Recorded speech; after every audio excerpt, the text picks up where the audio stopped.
কুত্তা বিলাই গরু ছাগল সবগুলোকে মানুষ করতে পারবেন, কিন্তু জামাতিদের আপনি মানুষ করতে পারবেন না।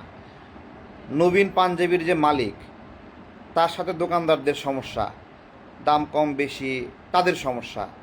সেইখানে এই দেখেন, এই জামাতি সে প্রধানমন্ত্রীর নামটা ঢুকাইছে। ও যে প্রধানমন্ত্রীর নামটা ঢুকাইছে, কোনো প্রমাণ দিছে? কোনো প্রমাণ দিছে? কোনো ডকুমেন্ট ছাড়া একটা বক্তব্য দিয়ে দিছে, তার উপর দায় দিয়ে দিছে। তো এই রকম। তো এখন প্রশ্ন হলো, সে বলছিল বাংলাদেশে থাকলে তাকে হাদির মতো গুলি খাইয়ে মরতে হবে। আমার প্রশ্ন হলো, তা হাদির মতো গুলি খাইয়ে মরবে সেই যুক্তি দিয়া সে বাংলাদেশ ছেড়ে চলে গেছে, তাহলে এখন বাংলাদেশে আবার আসবে কেন? আবার ব্যবসা করবে কেন?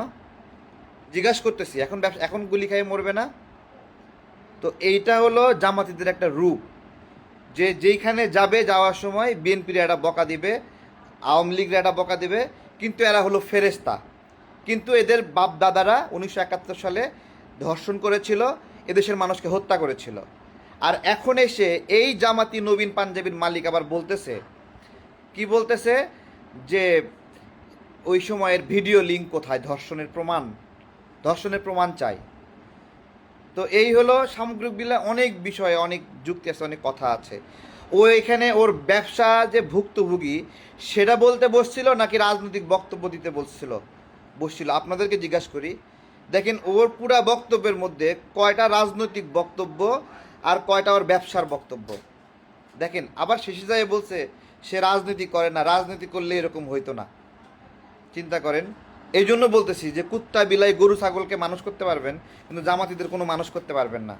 যেই জামাতি বলে যে 1971 সালে ধর্ষণের ভিডিও লিঙ্ক লাগবে, ওর তো এই দেশে ব্যবসা করারই অধিকার আছে কিনা বাংলাদেশের নাগরিকদেরকে আমি জিজ্ঞাসা করছি। এই যে আগে থেকে দেশ থেকে চলে যাবে, তার প্রমাণ তো তার অগ্রিম ভিসা টিকিট রেডি করা। ইনস্ট্যান্ট তো এটা রেডি করার কোনো সুযোগ নাই যারা বিদেশে যাওয়া আসি করেন। আর এই যে ঈদের আগে ঠিক একটা কিনলে 4টা ফ্রি, একটা কিনলে 3টা ফ্রি, এটা তো স্টক ক্লিয়ারেন্স একটা প্রক্রিয়া। তো স্টক ক্লিয়ারেন্স করবে, সে দেশ থেকে চলে যাবে, কিন্তু যাওয়ার আগে ওই যে বিএনপি কাটা লাথি মেরে চলে যায়, এরকম একটা অবস্থা। তো এই শয়তানি যদি মাথায় থাকে, স্টক ক্লিয়ারেন্স একটা নিয়ম আছে, কেউ যদি ব্যবসায়িক অবসায়ন করতে চায় তাহলে এই মালটা সেকেন্ড হ্যান্ড মার্কেটে অথবা হলো যেখানে হকারদের কাছে ফুটে সে দিয়ে দেওয়ার একটা নিয়ম আছে। আর একটা বিষয়, ডিক্লারেশন দিতে হবে যে আমি দোকানগুলো বন্ধ করে দেবো, যে কারণে স্টক ক্লিয়ার করা দরকার সেই কারণে আমি বিক্রি করব। কিন্তু এখন দেখেন ভাইরাল হয়ে গেছে, বিদেশ থেকে আবার ঘোষণা দিছে যে সে আসে ব্যবসা করবে। তো ব্যবসা করবে ভালো কথা, কিন্তু যাওয়ার আগে কেন বললা হাদির মতো তোমাকে গুলি খাইয়ে মরতে হবে? দেশের পরিস্থিতি এতই খারাপ হয়ে গেছে যে প্রতিদিন হাদিরা মরে, সে হাদির মতো মরতে চায় না, সেজন্য দেশ থেকে চলে গেছে। কিন্তু এখন যখন দেখছে ভাইরাল হয়েছে, সিম্প্যাথি পাচ্ছে, তখন আবার দেশে আসবে। এখন এখন সিম্প্যাথি আদায় শেষ, লাইক করো, কমেন্ট করো, শেয়ার করো, ধুমায় ব্যবসা করো। সোজা কথাই, সে একজন জামাতি অ্যাক্টিভিস্ট এবং সে নিয়মিতভাবেই বিএনপির বিরুদ্ধে অ্যাক্টিভিজম করে। এখন এই যে একটা ব্যবসায়িক ঘটনা, সেই ব্যবসায়িক ঘটনায় সে প্রেস ব্রিফিং করছে, সেই প্রেস ব্রিফিংয়ে বিএনপিকে গালিগালাজ করতেছে, প্রধানমন্ত্রীকে জড়ায় ফেলছে এবং সামগ্রিকভাবে জামাতেটাকে লুফায় নিচ্ছে। তো একটা স্বাভাবিক সামাজিক দ্বন্দ্ব, ব্যবসায়িক দ্বন্দ্ব, সেটাকে কীভাবে রাজনৈতিক করে রাজনৈতিক ফায়দা নিতে হয়, এটা জামাত শিবিরকে দিয়ে দেখতে হবে। এই জন্য বলছিলাম যে বিলাই, কুত্তা, গরু ছাগল সব মানুষ হবে, জামাতিরা কোনোদিন মানুষ হবে না। তারেক রহমান সাহেবের সরকারের জন্য একটি স্বস্তিদায়ক খবর হলো, প্রতিবেশী রাষ্ট্র বন্ধুত্বের হাত বাড়িয়ে দিয়েছে।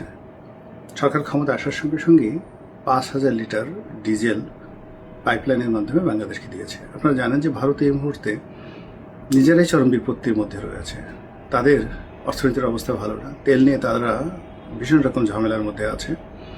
কিন্তু তারপরে শেখ হাসিনার জামানাতে তাদের যে একটা চুক্তি হয়েছিল, সেই চুক্তির শর্ত মোতাবেক বাংলাদেশের প্রয়োজনে তারা 5,000 মেট্রিক টন ডিজেল দিয়েছে, এবং এটা বাংলাদেশের জন্য অত্যন্ত এই মুহূর্তে আমি মনে করি একটা সেফগার্ড।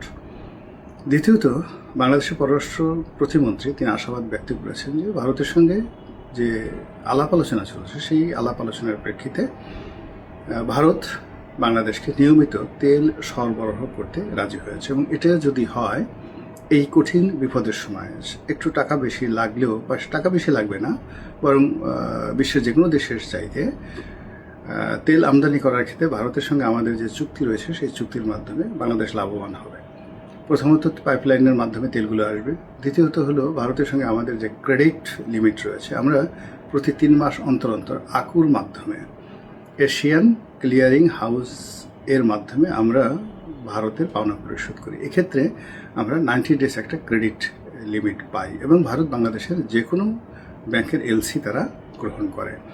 অন্যদিকে যেটা হয় যে ইউরোপ থেকে যদি আমরা কিনতে যাই, আমেরিকা থেকে আমরা যদি তেল কিনতে চাই, কিংবা সিঙ্গাপুরের স্পট মার্কেট থেকে যদি তেল কিনতে যাই, তো সেক্ষেত্রে তারা খুব বাংলাদেশের অনেক ব্যাংককে তারা গ্রহণ করে না, থার্ড পার্টি এলসি লাগে অথবা থার্ড পার্টি গ্যারান্টি লাগে।